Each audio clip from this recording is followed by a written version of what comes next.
Hello, my name is Keshwani. That's Keshwani, Keshwani. I have been solving math problems out of this book, the GMAT review, the official guide, 11th edition.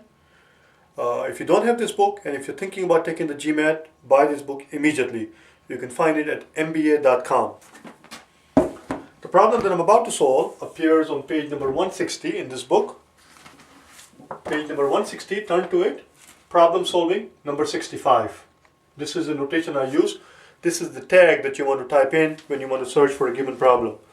Say for example, if you're looking for problem number 78, just go to my channel or just go to YouTube and just type in this for search, GMAT, hyphen, and then P for page number, whatever the page number is, and then PS for problem solving, or DS for data sufficiency. I have not done any of the data sufficiency question yet, but eventually I will.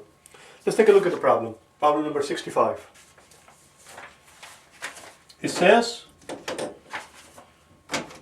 in the list above, we have a list there. In the list above, n is an integer, and it's between 1 and 10. N is between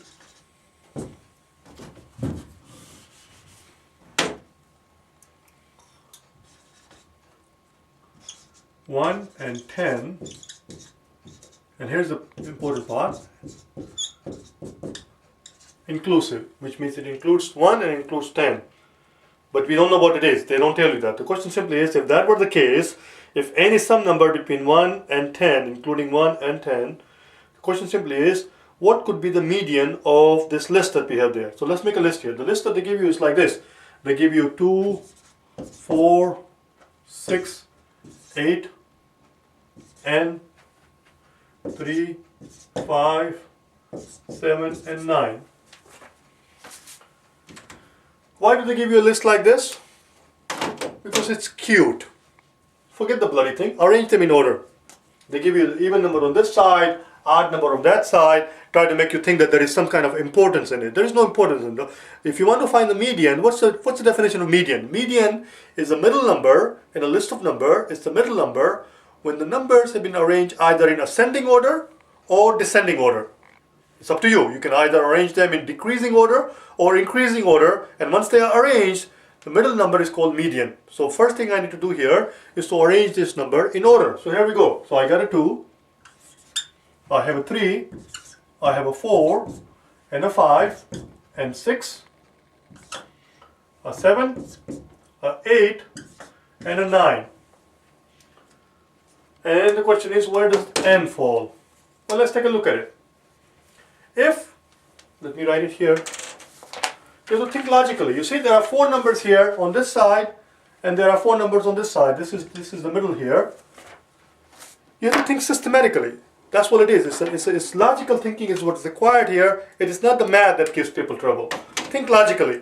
If n, whatever this n is, happens to be something that is equal to 5 or less than 5, in other words, if n falls to the left of this breakpoint here, if it falls to the left of it, what's going to be the median?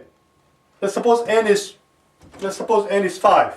If n were 5, then you're going to have 4 numbers on this side right here, 4 numbers on that side, the median will be 5.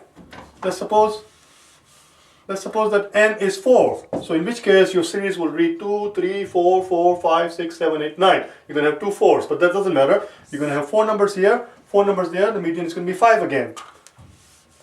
If n were 3, you will end up with 2, 3, 3, 4, 4 numbers on this side, 4 numbers on that side. In other words, if n happens to fall to the left of this 5, the median is going to be 5. Or if n happens to fall to the right of this 5, n is going to be 6. Median is going to be 6 rather. The median is going to be 6. For example, if n happens to be, this is the midpoint here. Let's suppose that n is 7. So now, this is no longer the middle part. The middle is going to be here because you're going to have 4 numbers. You see, if n is 7, you're going to end up with 7, 7, 8, 9, 2, 3, 4, 5, and this is the middle point. This is going to be the median. 4 numbers to the left, 4 numbers to the right. You see? So let me rewrite it. Let me write it in a systematic way so it makes sense. But the logic is very simple. It depends on where n falls. If it falls to the left hand side of 5, the median is going to be 5. If it falls to the right hand side of 5, the median is going to be 6. When I say right hand side of the 5, I mean 6 or something. They're all integers. So let me write it systematically here. So here we go. If n is equal to 1, 2, 3, 4, or 5, the median is going to equal to 5. On the other hand, if it turns out that n is equal to 6, 7, 8, 9, or 10, then in that case, if it turns out that n is either 6, 7, 8, 9, or 10, in that case the median is going to be 10, or rather median is going to be 6.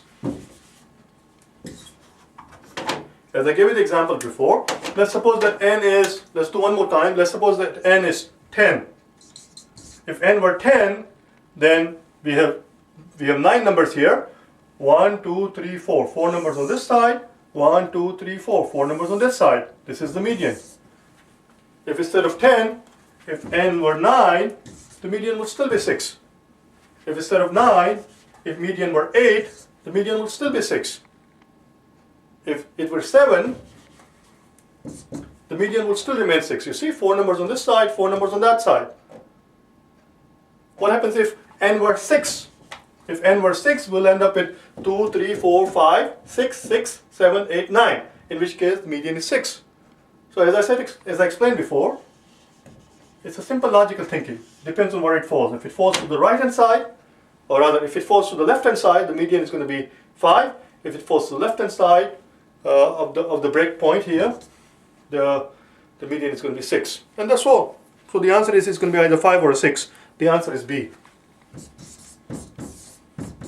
That's all it is. Some people find this confusing, and sometimes when I try to explain, I have a bit of a tendency that I end up explaining too much, which of course sometimes ends up making it too complicated. But that's all it is. It's very simple. I hope you found this helpful. Oh, geez, this bloody thing is hot. I hope you found this helpful. Send me an email. Go to www.prep.gmat.com. Send me an email if you wish to purchase the DVDs that I have, which contain the solutions to all the math problems in this book, or if you wish to hire my services for personal private tutoring. I'm located in Connecticut. But like I said always, like I've always said, as long as it is something worthwhile, I'm willing to come down to anywhere that you are to help you out. But anyway, that's what it is. If you wish to get these clips right away, as soon as I upload them, subscribe to my channel at YouTube and you will get them right away. Alright? Thank you.